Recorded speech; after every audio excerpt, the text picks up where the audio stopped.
This is fun for me. So thanks again, Carol, for having me.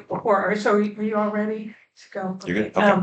So I circulated your bio in advance, but the other thing we need from you, Rob, is a pep talk. Because the last few speakers we've had have just kind of been downers, so. What'd they say to you? Well, one spent 50 grand to get his book published through a hybrid company. Don't here. Don't take those. Don't do that. Yeah. Don't do that. And then I don't know what people say about Lou. He was okay. He was just kind of hard nosed about it. He talked about how many ways, how many people have their hands out after you publish to charge you to help you with things. So and I told the class when we opened at 10 o'clock, the other impressive thing about you is you now run your own kind of publishing house. So you can tell us about that too. But Sure. yeah. Let's start with what did they tell you that you didn't like? Or what bugged you that they said? 50 grand. 50 grand, yeah, please. I mean, if you've got an extra 50 lying around, we can find a way to spend it. But what I do with Four Leaf is, the business side of things is I help authors get their books in their hands. It kind of depends what you want. I worked with a woman recently who, she's from India, she's in her 70s. She wanted to write sort of a memoir about her journey from like being a teenage bride in India to now having lived in America for 50 years. And she wanted something to give back to her family. And so when we sat down and had our first meeting, I asked her the same question I ask everybody, which is, what's your realistic goal for the book? Like, do you want to just have it in your hand? You want to share it with your family? Or are you hoping to be a New York Times bestseller? And you'd be amazed how often people tell me I want to be a New York Times bestseller, to which I have to say to them, if I could do that, I'd have done that yet for me. So it's a noble goal, but it's not one that I usually put my mind to. But she's like, I really want to have something that I can share with my kids, that my family back home can buy on Amazon, or buy on Kobo, Rakuten, or whatever their ebook or paperback or hard, like whatever you want. Her goals were realistic. So she had a book in her hand in about 3 months. And we did a lot of work. When she handed me her manuscript, it was about 55,000 words in like essentially one paragraph. No chapter breaks, nothing was linear. So when we wrote up our contract to work together, I said, listen, I'll help you with this part too. Because she just didn't know what she had. But she now has, I should have brought that one because you actually helped me with that. How do you think that all ran to get that book out for her? I gave her the friends and family discount, and which I for any of you because any friend of Carol. Everybody's Rob's friend. So she needed help that you all probably wouldn't need. So there were some things that she had to pay for. Like basically, I had to give her the complete package, which is a line edit, which is I'm going to read through every line for grammar, for mistakes. I'm doing a developmental edit, which means things I might have to move I had to create her chapters. I had to title her chapters. Most writers I work with don't need that level of help, and I would not expect that level of need for you all. So I basically worked on formatting for her, because what goes inside the book, like you can't just take your Google Doc and send it to KDP. Like there's a particular formatting that has to get done for both ebook and for print. None of it's hard to do. I'm not that bright. If I can learn how to do this, literally anybody can. So I preface it all with that. But basically, she needed everything. I think in the end, it was maybe $700. Whoa, that's a lot. Sounds a lot better. She didn't really want to learn though.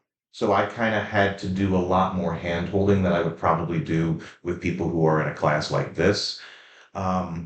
So there was some extra time with that. But basically what I did for her was we line edited her book. Did you help with the line editing? I can't remember. Yeah, so it's great to have college students in-house. What's up, but we did a full line edit. We did a full developmental edit. We did all the formatting. We did her cover art. Cover art, authors always want to talk about cover art because cover art's fun. Like if you know Wildwood, that's the Great White right on the boardwalk. And you're from North, that's your beach. This is You know how they up in north on the boardwalk they've got like each entry point has like a number. This is 17. I literally took the picture on my phone. Now, I took the picture. I didn't make the cover though. I have an artist. That's somebody I subcontract out to. She's in Germany. She's phenomenal. Um, but for her, she needed a level of care that like for writers like you, if you're like, I really want to get this book in my hand, I want to get it available. Chances are your line edit, you've got your beta team right here. Your line edit probably wouldn't need to hire us for that. It would be more, can you help me developmental edit? That would probably be a good plan. And then formatting. Formatting, And yeah. and honestly, I couldn't find it. I looked for it this morning. The very first time I tried to that we published on Last Good Day was an absolute nightmare because I didn't know I didn't know. And so the first ever proof copy of Last Good Day is about that big. It looks like an old phone book because I didn't know. The cover, which I love this cover now, the cover at the time had this picture, but it was like a little 3x5 in the corner, and then the rest was like clunky geometric shapes. And then the inside, I didn't know I had to format it. I just cut and paste. And so it looks like somebody took all the words, shook them up in one of the magic 8 balls, and barfed them onto the page. It's so awful, and I would love to have shared it with you, but I couldn't find it because I've got 3 college students home now who have there's bags of stuff everywhere. And I know exactly where it is, but I wasn't moving 6 bags out of the way to get it. But I didn't know what I didn't know, and so my journey was really such. The very first novel I wrote, chronologically, is what turned into Geography of Home, which is a book I wrote when we lived in Hawaii. We moved there in 2010, and there were some, shall we say, feelings from our extended family about the fact that we were leaving our beloved home in New Jersey, where everybody was, to move all the way across the world for my wife's job with our 3 children. We had 3. They have a twin who was 3, and their younger sister who's 1. So we were taking all of the grandkids out of state and off the island and literally across the world. So there were some strong feelings about that. There were a lot of nasty things said about it. And as we do, we write through it. And so I kept saying to my wife, who's among the nicest, kindest people I've ever known, and I kept saying while we're over there, like I'd started doing some blogging and stuff like that. So I was doing regular writing. I was writing something every day. So I started to build up sort of that muscle memory of writing something every day, even if it's a 500 word. I would do it and I'd be done. And I kept saying, I think I could write it up. I bet you I could do that. Like, I'd really like to do that. And one day, I think I said it one too many times, snapped on me. She's a United Methodist minister. She is a really, really kind person. And she basically says, why don't you shut up and go do something about it? So like she literally pushes me out of the house, says, take the car, go down to the beach. We lived in a town called Ewa Beach in Hawaii at the time. So we were like half a mile from the beach. She's like, go down there and don't come back until you've written something because I can't take it anymore. So I did. I drove down there and I had this idea, strangely enough, about a guy and his family moving to Hawaii, and it's not going well. And there's some other wrinkles that pop in. But over time, I wrote the book. And then it became, okay, now what do I do?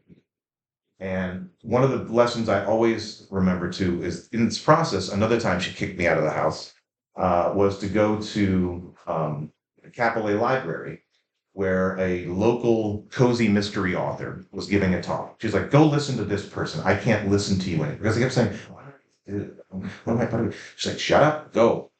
And so I did. And one of the things that she said to me that I've never forgotten, and I tried to use it, and really honestly it changed the course of this book, was get your character in trouble on the first page.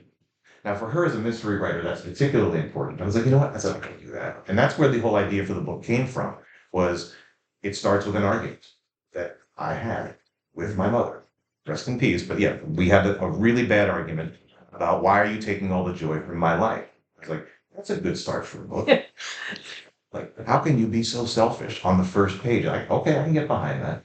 And then once over time, it took me a couple of years. Once I finished it, and I didn't know what to do. So we had just moved back to the mainland.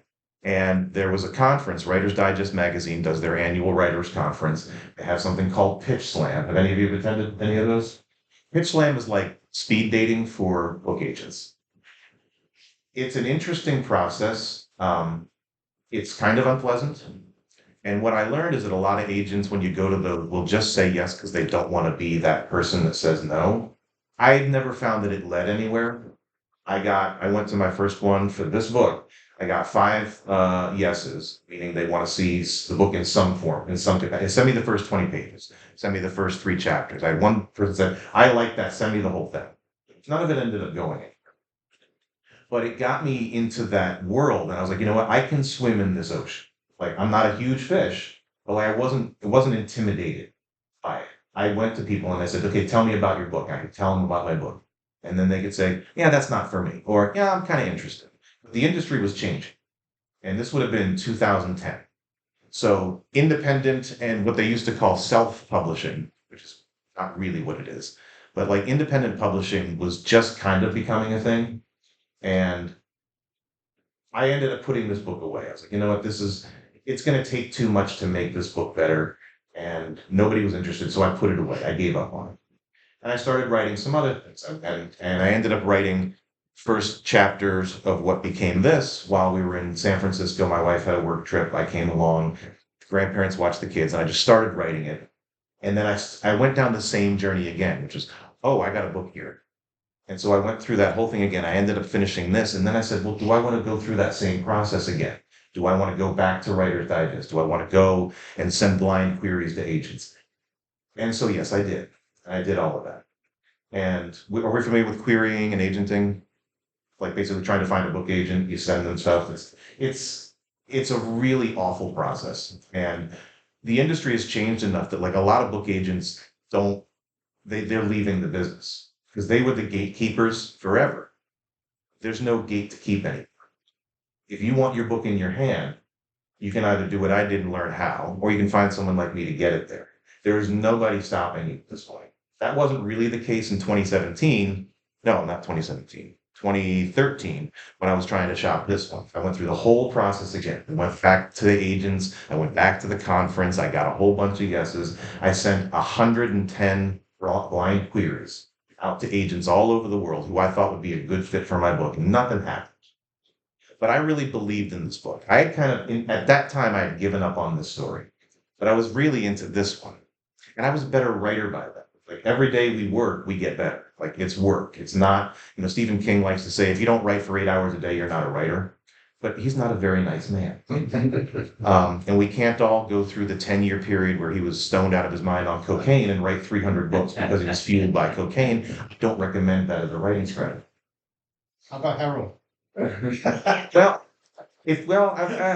I'm not sure he remembers. no, it's a little floy. It's a little fuzzy. But Stephen King's a brilliant writer, but he's not a nice person, and he's one of these gatekeepers. And it sounds like some of the people that you had come in here were maybe a little bit like that. Like, well, you can, but it's really hard. Is that what they told you? I think they were just a little beaten down. Yeah. And you're upbeat, and that's what I like.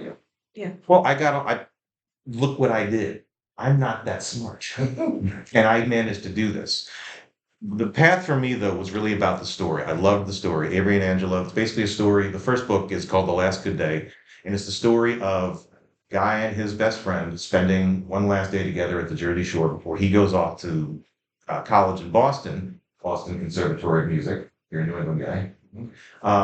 And her plans are a little more unclear, and that becomes we learn those reasons through the story. And when I wrote the first one, I did not plan on it being a book series at all, much less 4 of them.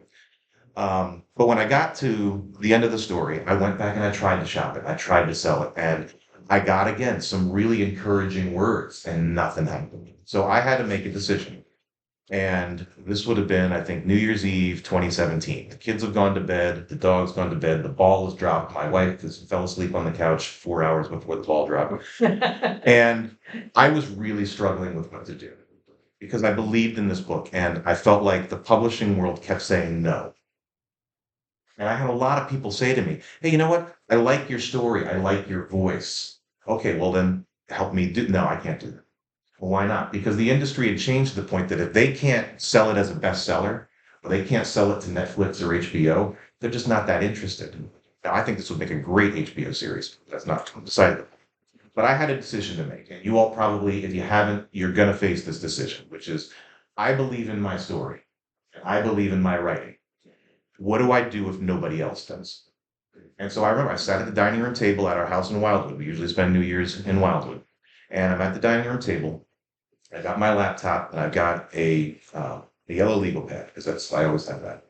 And I just started writing like a pro and con. Like, do I try to learn how to do this myself? Do I pay someone to do it for me? Do I give up on it? And those are the three options. And giving up on it didn't sit well with me because I like, we all have these characters living rent free in our heads. Like, that's normal. This is a safe space to talk about that. Wait till they start bullying you to write a sequel and then a third one and then a fourth one. It'll happen. It's normal. And wait till you get to the end of a chapter that you've worked on for hours and they say, no, that ain't what happened, man. Go back and fix it. You didn't do it right. Like, that will happen to all of you if it hasn't already. But I was driven to get it out there. I said, I feel like if people had the chance to read this, they'd like it.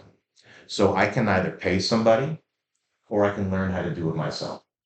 And looking at what some of these things cost, I was like, I'm going to try to figure out how to do this myself. And so after Googling how to start a business, and we live in Virginia, so how to start a business in Virginia and how to write a business statement and how to incorporate. After I did all of that, I started 4-Leaf Publishing. And the sole goal was I want to learn how to do this myself, because if everybody keeps telling me no, I don't have to take that. And so I did. And I learned, and I spent good money, I spent bad money learning stuff. And the nice thing about the independent publishing world is that somebody's going to help you. Joanna Penn was a great resource. Mark Dawson, another great resource. There's tons of really good podcasts out there where you can learn to do this stuff. But I didn't even know what I didn't know yet, which is why the very first version of The Last Good Day looks like a middle school yearbook. Like, it's not good. But it just became, I had to learn, okay, I need to learn how to format, or I need to pay somebody.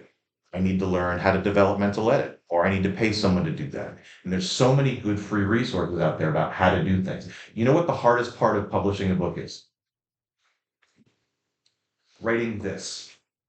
A little blurb on the back is the hardest part of the process. I spent nearly $50 on different books by different authors who talk about and teach you how to do that. I'm still a little hit and miss with it, but I know people that are better at it than me, and I can send them, hey, this isn't popping, fix it for me. And then there's things that I'm good at that they'll say, hey, help me with that. So you guys are all each other's beta team. Beta team are the people that read it before it goes. Basically, you finish your draft, you send it to your beta team, they tell you what's wrong with it, what's right with it, and then you fix it before you publish. You already have that built-in community here, and that's amazing. But for me, it was, I couldn't live in a world where I didn't get a chance to get this out into it. And so I learned. And I actually I started another book after this one. And then that little siren song comes in the back of the head and it's like, you're not done with us. You're not done with us. There's another book here. And so then there was book 2. And then was book 3. And then I was thinking, trilogy is a nice tight number. But I get about 2/3 way of writing through this. And I'm like, I need another book. So then there's book 4, which you'll notice is huge. It probably could have been 2. But I was like, God, because the book itself only covers, the book starts in August and ends in like June. Like, so these 4 books cover less than 1 calendar year. It's a pretty significant calendar year for the characters. It's first person, it's Avery's voice all the way throughout. By the time I got to the end of book 4, I was desperate to stop writing in his voice. It's fun. It's a nice high school kid voice, a high school college kid voice. But I had to stop. And this was right around COVID. This was supposed to be out in, I think, June of 2020. And because of COVID and everybody being in my house, I couldn't work as well. So it took almost like another half a year to do, but it got out. And then I spent the next 6 months writing a memoir just to cleanse the palate. And the book that I had started working on when I'd finished this, I'm still working on it. That's probably the next book that needs to come out. But then this one here popped its head up again over the summer. Sydney is a big old school music fan. and they were saying, "Hey, don't you have some MP3s somewhere on a big external drive? I want to rip some music." So I said, "Yeah, I found the drive, pulled it out, plugged it in, we're looking at it, and it's got all the files from this book too, in addition to hundreds and hundreds of music files." But what was interesting is that the music was from when I was writing this book back in Hawaii. I was like, "Oh, I remember listening." And so for me anyway, music really connects to the story. Like I have a soundtrack for this series. I didn't realize I had that for this too. So I started listening to some of those songs again. And I'm like, oh, I remember like, and like they kind of work your way into the way you see certain scenes. I'll hear some of these songs, be like, oh, that's like this scene. Or like, and we all do it. Like when they make the movie of my book, this is what's going to play as the credits. We all do it. It's normal. You're normal. I want this for the opening soundtrack. Totally normal. We all do it. And it's healthy because it takes the stuff that's in here and gives it depth. So I'm listening to some of these songs and I point out to Sydney in the file, is like, this is the old geography of home book. And they're like, well, why don't you do something with it? I was like, yeah, I don't. It's a whole, I mean, it's 75,000 words. It's not nothing. Like, I said, I don't think it's good enough. Like, it's like it was written by somebody else. And why is beyond their ears? They say, well, isn't that kind of your job to fix? Like, you do that for other people. And I hadn't thought of it that way because they're smarter than me. And so I ended up, I said, I'm going to put myself on assignment. So I had to shelve the Freddie Pinkerton book again for like the 8th time. This poor Freddie Pinkerton book will finally come out someday, but it got bumped by now 4 novels and a memoir. But I said, I'll give it a week. I said, I'm going to look at this for a week and I'm going to pretend it's written by another author. Because it was. By this point, I mean, it was 16 years since I'd written. I'm better now. Like, I'm not great, but I'm better than I was. So I look at it and I was like, you know what? It's not, it needs work. Oh God, did it need work? It needed a lot of structural work. I was in when I was writing this in 2010, I was doing that thing where like cool authors use passive voice a lot. Like, so instead of just saying something in 3 words, I would say it in 8 because it was more meaningful. But it was just awful. It was just bad. And Sydney helped with the editing too, and they were very kind about it. But I had to kind of go through and restructure things and rewrite some things and update some references. By about halfway through, I'm like, you know what, I can say this. And so I took this old book and slapped it together, and we got it released last year, and it did pretty well. We did what we call a soft launch, which is I didn't market it at all because marketing costs money, and I'm really bad at it. That's the thing a lot of indie authors and indie publishers won't tell you is that it's marketing. Marketing is where the money goes to die. And honestly, what a lot of people don't understand too is especially younger or first-time authors or people new to the business, they figure, okay, I get an agent. All I have to do is sit back and write. And that is not the case. Like Stephen King, J.K. Rowling, James Patterson, they can probably do that. They can probably just write. Almost everybody else has to do marketing. And especially young and new authors on their own. Let's say you get an agent and your agent gets you a book deal with Penguin, they're still going to expect you to have some social proof, some visibility online. They might help you make it, but like, it's not, oh, my dreams have come true. I am now going to sit back and wait for my residuals. Like, they're going to make you hustle, which is why if you can run the company yourself, you get to decide when you hustle and when you don't, and what you put your money to. But, I've spent some bad money. I spent money on a program that I never used. I didn't know. I spent money on Amazon ads for years. And basically the best it ever got was I broke even for 3 straight days where I was selling enough to cover what I was spending. And Facebook ads are even worse. There are people that know how to do it. And I've spent money trying to learn and I'm bad at it. So I've stopped trying. I have a newsletter. Newsletter is really where a lot of writers get, that's where their fans go. I've got about almost 6,000 people on my list now. They don't all buy the book.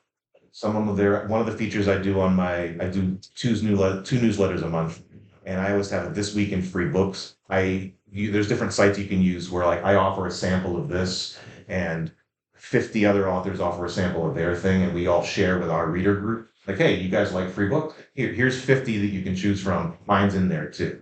And so that's a good way to like get new eyes on the product.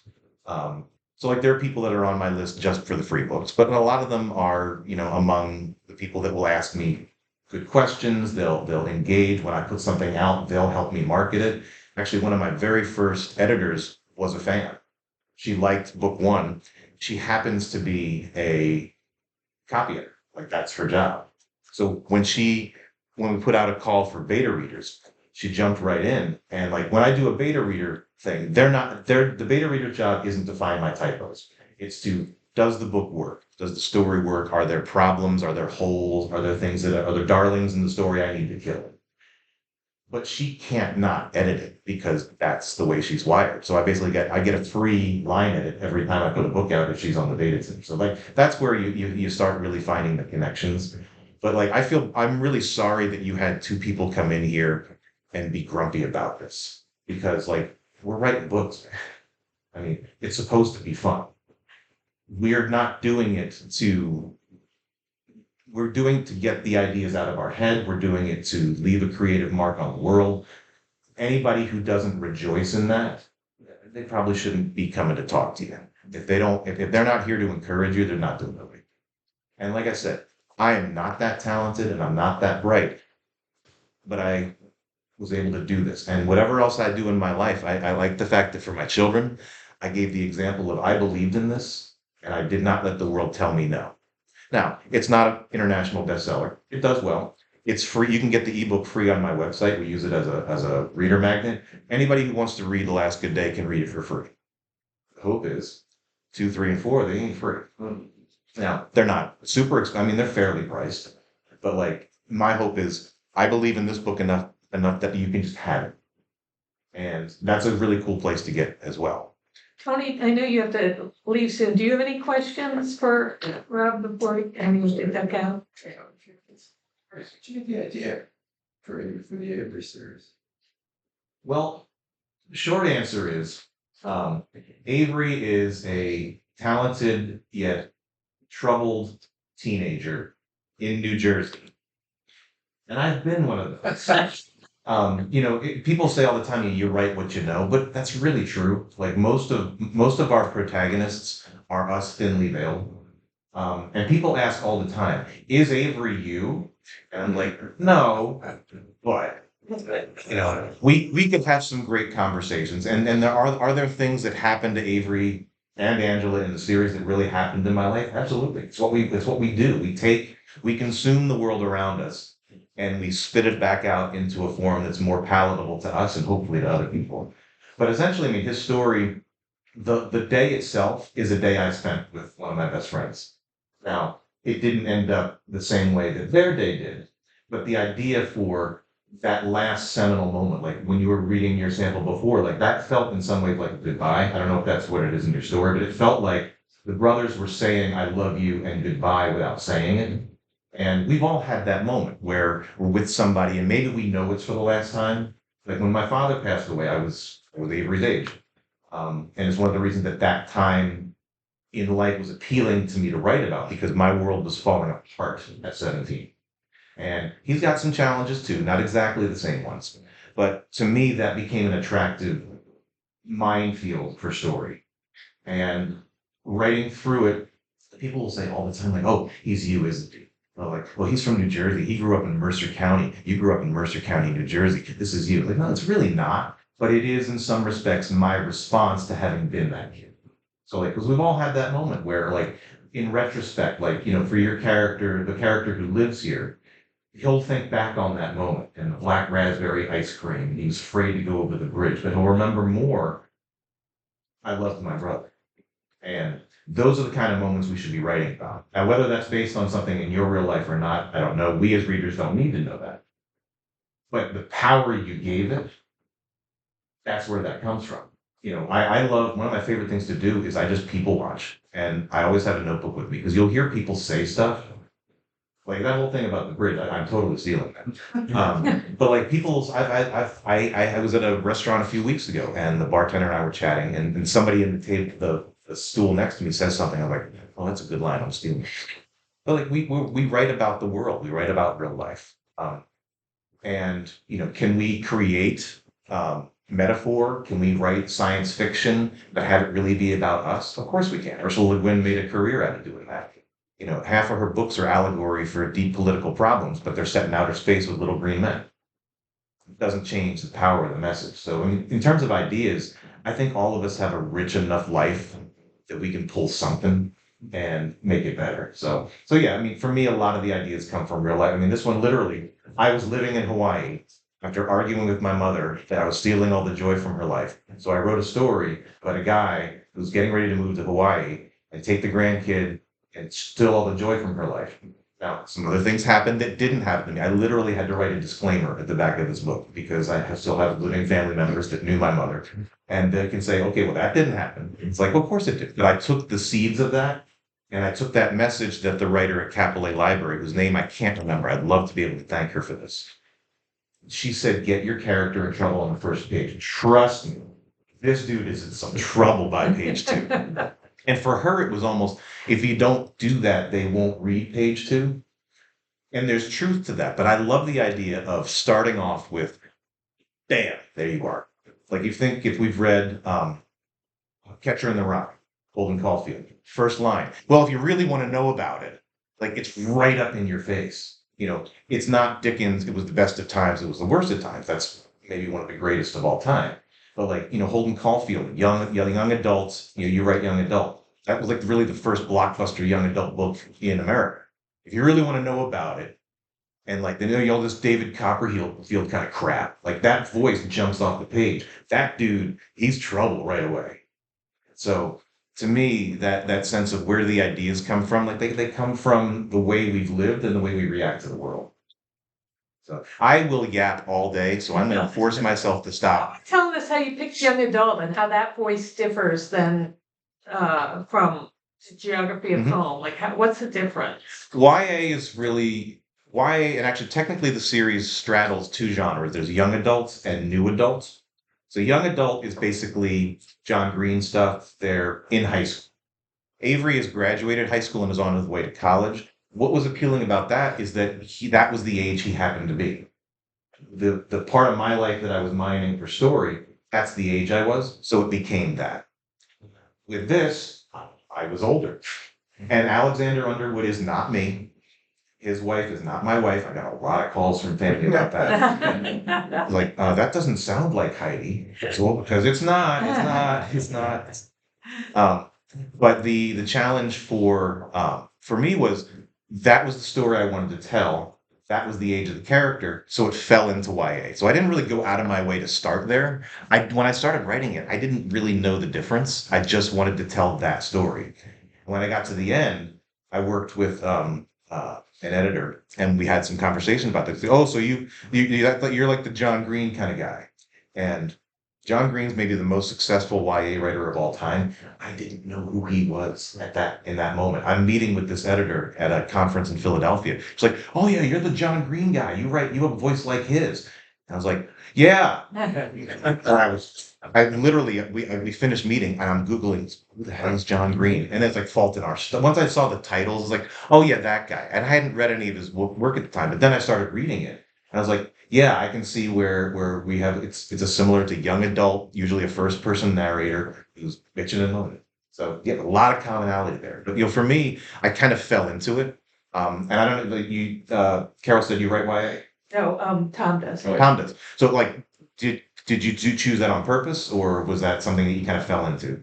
I chose it on purpose. Okay. I was just drawn to it as a style, genre of book. The tough part about YA is, who do you market to? I learned that the hard way, because the books are really written for who to read. Young adults. Who's 90% of my readership? Adults. Women. Adult women. Are they like moms of young adults? Like if you look at my newsletter, there's about 6,000 people. I would say probably 5,000 of them are women from the ages of 21 to 60. And that's who likes it was very nice to meet you. Best of luck with your one. Did you take a card? I did. Right, anytime. Very much. What was I saying? The moms are your Yeah, so I mean the readership, they read it, and hopefully they share it with their kids. Because if you look at Amazon, for example, most teenagers aren't buying books on Amazon. If they're getting a book, it's either maybe from the library, maybe somebody recommends it, maybe from their school, or from Book Talk, or from writers of Instagram. That's how they're finding these things. But the people who are buying traditional, they're all women. And you can market to them, but you can't market to them directly sometimes. So like you'd have to find out what The Devil Wears Prada is coming out soon. If I were marketing today, I would use Devil Wears Prada and that audience as a target. Like when I'm building an ad, I would say target people who like this because it works. It's hard to sell. I wish I'd known that before I wrote 4 books. Do you have to like water down language and sexually explicit scenes and things for YA? You don't necessarily have to. If you're gonna have, like, if the characters are under 18, you got to be a little careful with what you put on the page. I didn't know it at the time, but all 4 of these would qualify as clean young adult or clean. There's a romantic element too, so you could say it's clean. I didn't do that on purpose. There's no curse words. There's no sex on the page. There's barely any discussion of it. But there's a lot of teenage angst and a lot of relationshipy stuff. But I didn't mean to write it that way. But when I did, it turned out that's a whole niche market by itself. Clean romance. I have a friend, she writes a book a month. She's making 7 figures, and I knew her back before she was making 7 figures. She literally writes almost the exact same clean romance book every month. Every month, there's a new book. Falling for My Best Friend's Twin, The Grump Next Door, The Billionaire Hockey Player. They're all, and she's laughing all the way to putting it. She's got 5 kids. They're all going to school for free. Like, she's making bank. And to the point that she challenged me a while back to write a clean romance book for adults. And I'm about a third of the way through it. I'm going to do it under a pen name though. But like the tropes are so obvious, and it's almost like Mad Libs. You have to have 2 characters, whoever your characters are. They have to meet in a cute way. We've all heard the meet cute. They have to have a meet cute. They have to be repelled or kept apart for some reason. And then they have to somehow get through that and have a happily ever after or a happily for now at the end. And if you don't have one of those, they will find you and burn your house. Like it's that they, and I know some of these readers, they read 12 of these books a month. And if they go on their e-readers, like you get to the end of the book, and you might also like this. Oh, I like this. Oh, you might also like this. Buying it. And so I'm curious to see if I can hit that market with, I think it's going to be Eliza Singer is the pen name we're going to use. She's from Wildwood, New Jersey too. I figure if I'm going to make her up, I might as well put her where I'm from. So, but yeah, with genre, I mean, genre is it can be tricky because there's a lot of things. Like that's one of the other questions I usually ask new writers when I work with them is where do you see your book positioned? Is it a coming of age YA story? Is it a detective book? Is it a science fiction story? And the toughest question that people have to answer is that one, because if you don't know, like we met, what was his name? Frank. We have Mr. Brown's friend. He's an older guy, and I met him at a friend's birthday party. And my friend introduces me to Frank, and he's like, hey, Frank, Rob works in publishing. He's got some books out. He could probably help you. He gets all excited. And I say, yeah, where are you at? What do you got? He's like, well, I've got this novel I've written. I was like, okay, well, tell me about it. Like, what's your word count? What's the genre? He's like, well, it's multi-genre. It's like, then I know I'm in trouble. And then he tells me his word count. His word count was 180,000 words. Now, can you publish one book that's 180,000 words? You can. You shouldn't. But you can. But his problem was like there's like word count for YA, 70 to 90, you're in the sweet spot. Word count for a clean romance, probably about 65 to 85. It can't be too long. They want their dopamine hit of, oh, they met cute. Oh, when are they going to be pushed apart? Oh, now they're apart. Oh, how are they going to get back? Oh, now they're back together. You got to go quick. Science fiction, fantasy, you can go 120 easy. Like the last Harry Potter book, I think was like 160,000, and that thing's a behemoth. But like those genres allow for larger word count. But this guy's like, well, it's a spy story, but then there's supernatural elements and there's a romantic element. And then there's a whole section where it's, vampires. And I was like, dude, you've got 6 books. I said, and then I said, are you willing to think about kind of breaking it into parts? Maybe if you've got 180,000 words, why have someone buy that once when they can buy it 3 times? And he's like, no, I can't change a word. And I said, has anyone else read it besides you? Like his wife was standing right there. He's like, no, I haven't let anyone read it yet. I said, with all due respect, you're not ready for me. Like, I can't help you right now. But first off, you don't want to be helped. And that was the big thing when I started moving from just being a writer to being a publisher, is that I had to figure out what don't I know and who's going to teach me. And if I can't do it, who can I pay to do it? But the genre does matter. Like, so you're YA, what do the rest of you write? I'm working on a story now. It's basically young kids, Okay. mostly kids living upstate New York. And they have an I adventure. thought it really had the accent. Yeah. So My wife's She's they're all from Buffalo. Yeah. okay. All right. Well, I'm the other Brooklyn. Oh, okay. So it's about that, and it's like not a coming of age story, but it's just about like a group of kids. They're at a bungalow colony, upstate New York, which is and there's basically city kids that are now in the country. So Catskills kind of. Yeah, exactly. Right in the Half my high school was from Brooklyn. So. Okay. So you And half of them understand went what to Catskills. Oh yeah. yeah. So and then I added, and to make it exciting, right? I added a scene. I opened with a scene where the 2 kids find themselves in like kind of danger, Mhm. right in the beginning. Great. They go into like an old shack. They see some strange things in there. Mhm. They meet a hermit that's living in there. I know They her. run away.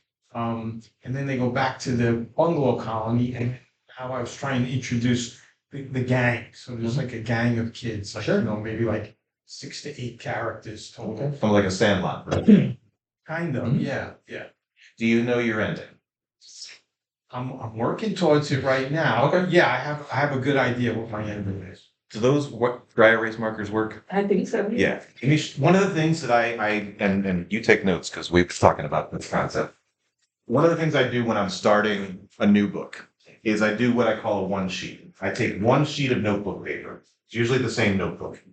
And I know where the story starts. So I usually put in here, like, here's where we're starting. Here's sort of my inciting action, going to the cabin, finding the hermit. Like, if that's where the book starts, that goes here. Mm-hmm.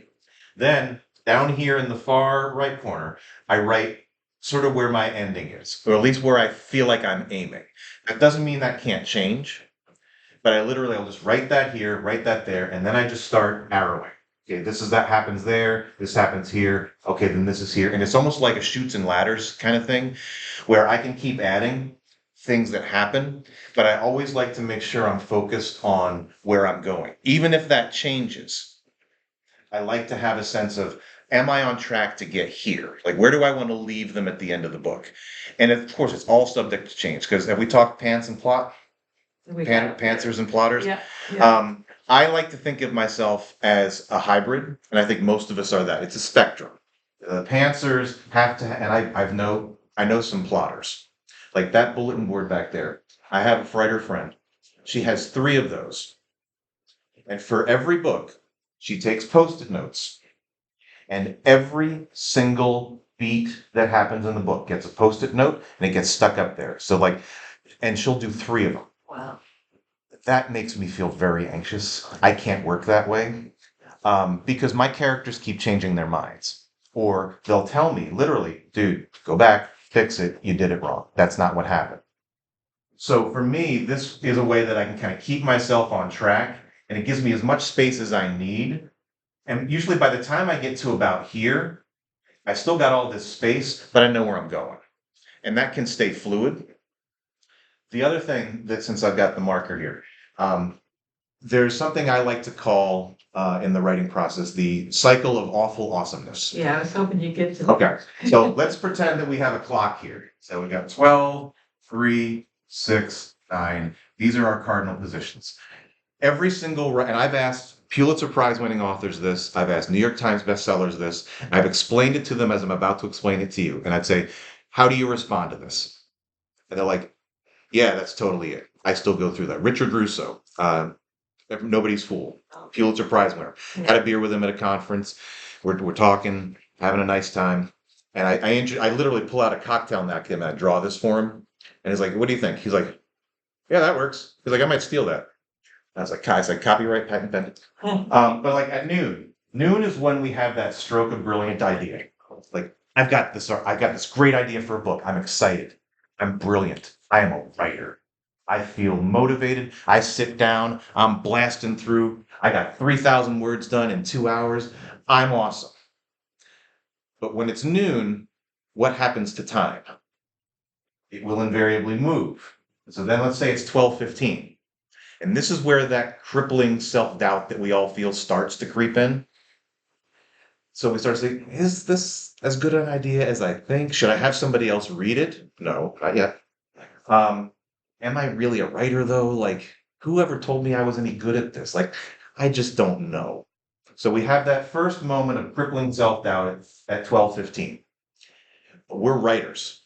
So we plug through and we go to 12:30. That's where it gets bad. Like, if this is our apex, this is our nadir. That's our high point. This is our low point. Most people never get past 12:30. Now, you're all already past it. But this happens multiple times every day to most writers. We get to 12:30, metaphorically speaking, and we say, I am awful at this. What I have just written, you make the mistake of looking back at what you just wrote, and you're like, this is garbage. I'm not a writer. I'm not a real writer. I don't know what to do. My family is going to hate me if I share this with them. My friends think I'm a waste of time. And that self-doubt creeps in. And most people stop writing right here. They give up. They stop writing. But what happens if you push through? Let's say, you know what? It's crap. It's garbage, but it's my garbage. I wrote this garbage. So let me try. Let me see if I can make it to 12:45. And so this is the hardest part of your journey right here. Getting past 12:30, that's where you got to dig deep. That's where you got to say, you know what? I don't care what Stephen King says. I'm a writer. This isn't a hobby. This is my life. I'm going to keep going. So you keep plugging along till about 12:45. And then you're exhausted. Look at the creative journey you've been on for 45 metaphorical minutes. You need a break. You need to step away. And so you step away, you take a deep breath, and maybe you look back at what you wrote and you say, you know what? It's not that bad. And you know what? I'm a writer. You know what I can do with something that's not that bad? I can make it better. So I keep working. And then I find myself at the top of the hour again, and we're all bloody brilliant at the top of the hour. Like, this is awesome. This is going to change lives. This is going to make a difference. This is going to change the way I feel about myself. Wait till I get someone to look at this. Don't do that too early, because everyone's a critic. But this whole cycle, it starts with that greatest of moments. And you probably had one today. Like, oh, this is a good idea. My advice to every writer is don't give up here. Don't give up here, because this right here, this 15-minute quarter hour, that's where you make your bones as a writer. Because everybody has ideas, and everybody thinks that they can write a book. I believe everybody can. I think everybody in the world has at least one book in them. Now, you guys have 7, as many as you want. But most people, they talk about it real big. Oh, yeah, I could write a book. I could totally do that. Like, I hear it all the time. I get people that email me from my mailing list saying, I really want to write a book. What's your advice? Start writing. It's not a secret. Just start writing. It's gonna be bad, but you can't improve and you can't edit what you didn't have the courage to write. So that's why a course like this is so important. And I so applaud you all for being a part of it, because you're taking your time, you're taking your treasure, you're taking your talent, and you're telling yourself this matters, because it does. I'm tired. I love old stuff. I love reboots, but I want your stories. Like, because I think the world needed mine. And yes, I'm very full of myself, but didn't really need them. I needed them to be out there. And I think we all have that too. So wherever you are in that journey, whether it's I'm just really enjoying writing, keep enjoying it. It's the greatest thing. If you want to hold it in your hand, keep writing. You'll get there. If you want to get out there and put yourself out there and come back and talk to Carol's class, and you want to, be part of that community, it's out there. It's easy to get in. There's no secret decoder rings. There's no admission fees. It's just finding places online. If you email me, I can put you in touch with some different podcasts that are really good for people entering the publishing arena. There's a great Facebook group called Creative One Word Writing. My friend Kirsten Oliphant runs that, also known as Emma St. Clair, who writes a book a month. It's making 7 figures, writing the exact same book every month, and they go bananas for it. So, but like finding that tribe, but you already have 5 people in your tribe right now. Like, even when this class is done, like you should stay in touch with each other. Like, you're the beta team. Like, you're the support system. Yeah, we have done that. Ron, who writes thrillers, mysteries, we just were his beta teams, that one of us. Yeah. So Well, that's the greatest, because the people in this room, the covenant is that you won't lie to each other. But I also won't be mean about it. Like, if I think there's something in your story that would prove it, I'm not going to tell you this is garbage.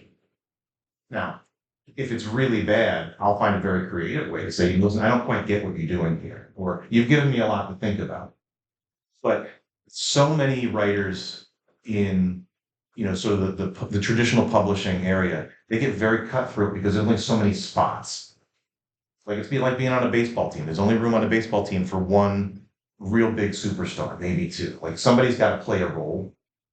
And a lot of non-independent writers get very threatened by other people's success.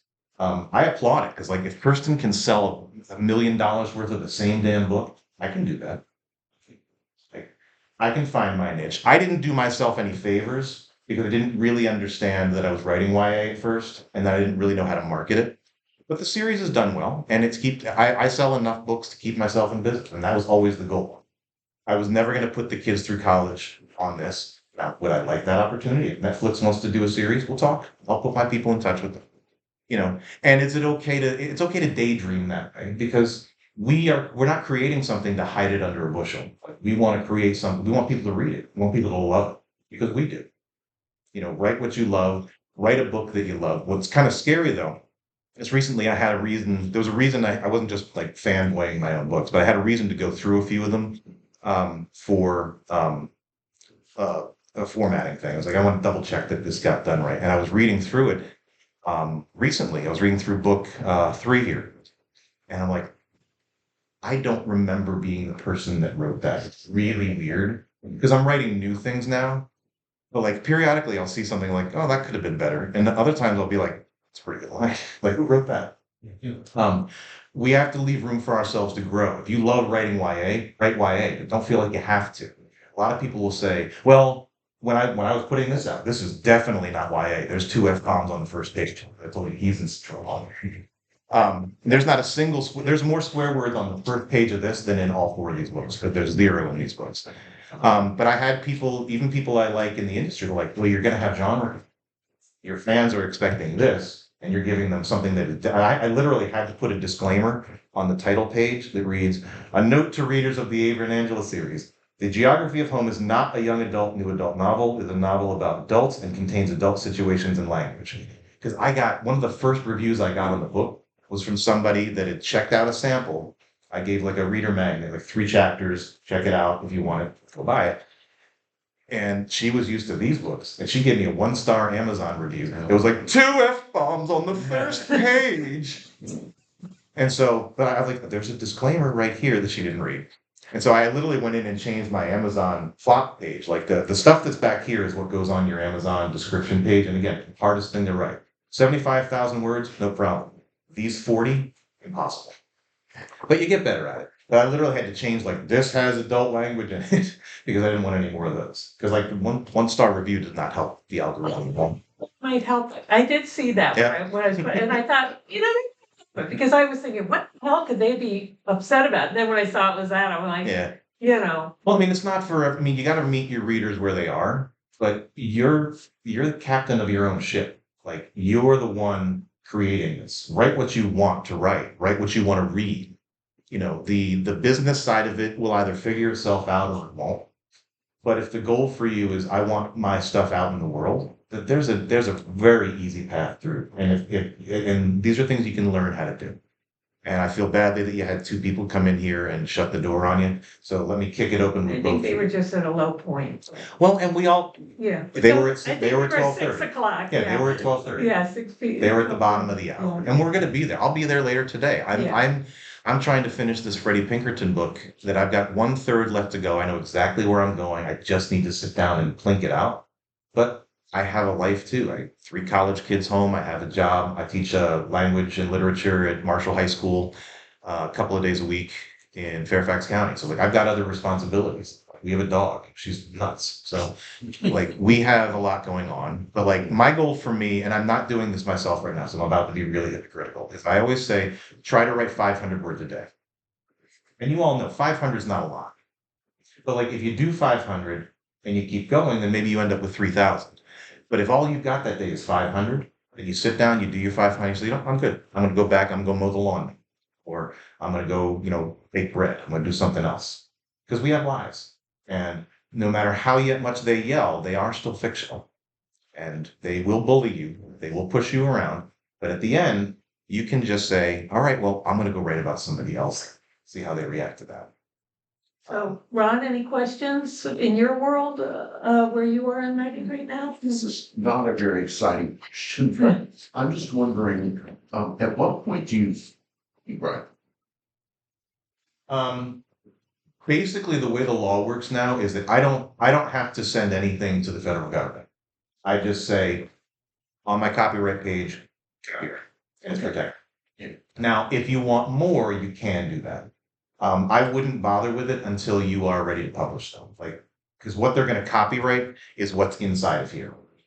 The nice thing about indie publishing, though, is that like if I, as we did in the past, find a mistake a year after publication where her hair was blonde on the one page and the next page it was red, and I didn't catch that, but they did. I was actually reading it to them as kids. We kind of read. They wanted to hear the series, so for our bedtime reading, we were reading the books. And you know, Sydney was like, "Dad, wasn't her hair yet blonde?" It's like, "No, it's fine." Then go back. It's like, "Yep, it was." And that actually reinforced to me something that I tell writers too: is that you have to read your book aloud before you give it to the beta team. Like because you don't, when we read it to edit, we wrote it. So our brain knows what we meant, and our brain is a real jerk. Because what it'll do, it'll be like, I know that you meant that you don't have to change anything, but you do, because the other people that are going to read this, they're not living in your head. So I would wait in terms of, if you're going to do like an official copyright, I would wait until like you're ready to go publish. It doesn't take long, but you're protected the minute you're already, like everything you've already written is already protected. Okay. Like if I steal that, you could come after me because you have it on your computer, you have it date stamped. All the technology in that way has helped us a little bit. But I've never bothered going through the government for it. Like if somebody wants it that bad, they can fight me for it. But yeah, I mean, it's a good question. People ask about ISBNs all the time too. I've never paid for an ISBN. Amazon and Draft Digital, they give you a free one. I don't care. You can buy them. That's what comes with the barcode, that's how you. Yeah, this Yeah. number here. Yeah. You don't Every- need that, so you're gonna push either. Yeah, if that's the kind of thing is when you go through, like if you're going to publish through Kindle Direct on Amazon, that's one of the things in the third of the 4 areas you have to fill out. That's on there. Like, do you want a free one or do you have one? And I just say, give me the free one. I don't care. Because it's a way, I mean, you need it to be for sale. You also need it to be in libraries. They have to have something they can scan to put in to the library system. So, and actually that's not bad money. If you can get your stuff into libraries, it's not bad money. Another thing is if you have something that's publishable this year, I think they're closing the window in the next week or so, but there's a contest called the Indie Author Project. I highly recommend. Yeah. This book actually was their book of the year in 2020. Nice check. And they got me into libraries all over the country, which was really cool. It was some nice You exposure. can say about the book Mhm. too, and that it won, so. Yep, it's if you go to my website, it's right there, front and center. Bill, you have any question? We only have. Yes, I have a question. What was your motive to move all the way from New Jersey to Hawaii? My wife's wildly successful career takes there. At the time, I was a high school vice principal and athletic director. The twins were 3. Their youngest was 1. She is a prison chaplain. She works for the Federal Bureau of Prisons, and she was at the time a rising star. So she went from being like a staff chaplain in Fort Dix, New Jersey. They promoted her to be the chief chaplain in Honolulu because we decided we wanted to go to Honolulu, and she said, "Okay, give me that job." And they said, "Yes, please. We would love you to go there because you're a rising star." So I became a stay-at-home dad. I left my career, we sold my car, and basically we dropped her off at work and started an adventure, like basically a 3-year adventure of being stay-at-home dad. So that was initially what I started writing about, was on my blog. This was before Facebook was really a big thing. Phone bills were still high, it was still expensive to call places. So I started the blog as a way to kind of let people know what we were up to, the adventures we were having, and then it kind of turned into, I would just write about whatever I felt like. And some of those ended up becoming chapters in a memoir that I published. The first book I put out actually was just a collection of old blogs. I just kind of wanted to see if I could do it. Like that was my test book to see if I could get ready to do this. And so I learned a lot from that. But it was her job that took us there. And then she got promoted to the national office. That's what brought us here. And now she's the chief chaplain for the entire VOP. So she's a big muckety muck. And I'm happy to ride her coattails as long as they allow me to remain in the comfortable life to which I've become accustomed. But it was a great adventure, but like home is still Jersey. Wildwood in particular. We spend a lot of time there, that the kids kind of grew up having that second place to be. And when we retire, we're probably going to get an apartment in Philly and then split time between the two. Because that's home. I mean, Hawaii was a lovely place. It was an interesting place to live. It was not always easy. But, because whatever problems you had in Jersey, they don't go away on the flight. So you're still you, just the weather is phenomenal. But everything's more expensive. There's a decent amount of xenophobia there too. If you're an outsider, we definitely faced some xenophobia over there, which was a unique experience. Everyone should go through it at least once, being on the other side of that. But yeah, it was her job we were chasing, and because my job in schools was going well, but my superintendent started playing games with my tenure in Jersey. It's a tenure state. You work 3 years in one day in the same job, you basically become unfireable. And I was approaching that, and I had done well in the job, but he wanted me to sort of be in his pocket. And so he started saying, "Well, if you don't start, doing things my way, I can't guarantee your tenure." So I was like, "Hey, you want to go to Hawaii?" She's like, "Yeah, let's go." So we went. Said, "Screw that guy." And the geography of Mhm. home. Oh, yeah. So, yeah. Oh yeah, it's all we write what we know, and when interesting things happen to us, put them in your books because they will read like they're real because they're real. Yeah.